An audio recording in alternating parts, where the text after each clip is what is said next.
নমস্কার বন্ধুরা, বেঙ্গল গুরুকুলে আপনাদের প্রত্যেককে স্বাগত। আজ আমরা জানবো আপনি কিভাবে বেস্ট স্টক চুজ করবেন শেয়ার মার্কেটে ইনভেস্ট করার জন্য। তো কোনো স্টক চুজ করার জন্য আপনাকে যেসব জিনিসগুলো দেখতে হবে সেগুলি আজ একটার পর একটা ডিটেলসে আলোচনা করব। তো ফার্স্ট, ব্র্যান্ড। যখন কোনো কোম্পানির শেয়ার চুজ করবেন তখন আপনাকে দেখতে হবে যেন ওই কোম্পানির ব্র্যান্ড ভালো হয়। সেকেন্ড, ওই কোম্পানির ব্যালেন্স শিট ভালো হওয়া দরকার। থার্ড, এথিক, কোম্পানি সৎ হওয়া খুব প্রয়োজন। ফোর্থ, কোম্পানির বিজনেস মডেল যেন ভালো হয় যাতে কোম্পানি ফিউচারে এক্সপ্যান্ড করতে পারে। ফিফথ, ম্যানেজমেন্ট যেন ট্যালেন্টেড ও অনেস্ট হয়। অ্যান্ড লাস্ট, যে স্টক চুজ করছেন সেটা যাতে সস্তাতে পাওয়া যায় সেটি দেখতে হবে। তো এখন আমরা জানবো ব্র্যান্ডের ব্যাপারে। যে কোনো কোম্পানি দু রকম হতে পারে। এক, কিছু কোম্পানি কনজিউমারের সাথে বিজনেস করে না, ডিরেক্ট কোম্পানি টু গভর্নমেন্টের সাথে বিজনেস করে থাকে। যেমন ইঞ্জিনিয়ারিং কোম্পানি, বিল্ডিং ব্রিজ বানানো কোম্পানি, টেলিকম টাওয়ার বানানো কোম্পানি, ডিফেন্স রেলওয়ে কোম্পানি। তো এসব কোম্পানি লোকাল কনজিউমারের সাথে বিজনেস না করায় ইনভেস্টরদের বুঝতে পারে কিছুটা অসুবিধা হয় যে কোম্পানির প্রোডাক্ট কিরকম, এর রিভিউ কিরকম। প্রথম যখন আপনি মার্কেটে আসবেন তো তখন এসব কোম্পানি থেকে দূরে থাকাই ভালো। আর এক কোম্পানি হয়ে থাকে যেটি কোম্পানি টু কনজিউমারের সাথে বিজনেস করে।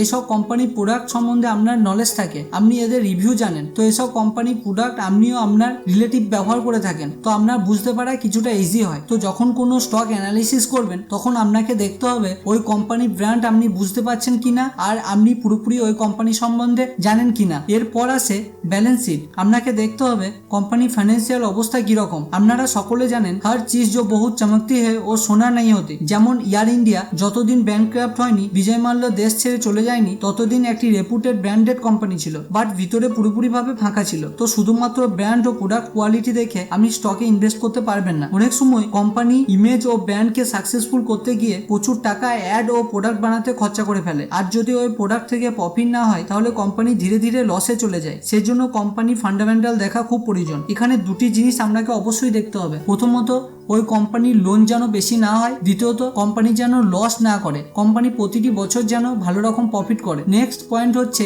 এথিক। আপনাকে দেখতে হবে কোম্পানি কতটা সৎ। যেমন সত্যম কোম্পানির ক্ষেত্রে ইমেজ ভালো ছিল, প্রোডাক্ট ভালো বানাতো, ব্যালেন্স শিটও ঠিকঠাক ছিল, বাট প্রবলেম ছিল কোম্পানি সৎ ছিল না। অন্যদিকে মাদারসান সুমির সিইও মাত্র 1 টাকা নিয়ে থাকে তার স্যালারি হিসাবে। তার ফার্স্ট প্রায়োরিটি হচ্ছে কোম্পানিকে গ্রো করা যাতে ইনভেস্টরদের প্রফিট হয়ে থাকে। ফোর্থ পয়েন্ট হচ্ছে business model. Company brand, product, balance sheet, ethic এসব দেখার পর আপনাকে যেটি দেখতে হবে সেটি কোম্পানি যে প্রোডাক্ট বানাচ্ছে তার ফিউচারে ডিমান্ড কিরকম হতে পারে। আপনারা হয়তো সকলে ভিডিওকনের নাম শুনে থাকবেন। ভিডিওকন একটা সময় লোন নিয়ে বড় বড় টিভি বানাতো, এক সময় ওয়ার্ল্ডের সব থেকে বড় টেলিভিশন কোম্পানি হয়ে গেছিল। বাট যেই এলসিডি টেলিভিশন মার্কেটে আসে তখন ভিডিওকনের ডিমান্ড কমে যায় এবং ভিডিওকন ধীরে ধীরে মার্কেট থেকে হারিয়ে যায়। এখন ফিফথ অর্থাৎ সব থেকে ইম্পর্টেন্ট পয়েন্ট হচ্ছে ম্যানেজমেন্ট। কোম্পানির যে হেড সে কি রকম, তার হিস্ট্রিক্যাল ট্র্যাক রেকর্ড কেমন, কতগুলি সাকসেসফুল বিজনেসকে তিনি ম্যানেজ করেছেন। যেমন এইচডিএফসির আদিত্যপুরী এবং আদি গোদরেজ, এইসব মানুষ যেখানে গেছেন একের পর এক সাকসেসফুল বিজনেস ক্রিয়েট করেছেন। তো আপনাকে দেখতে হবে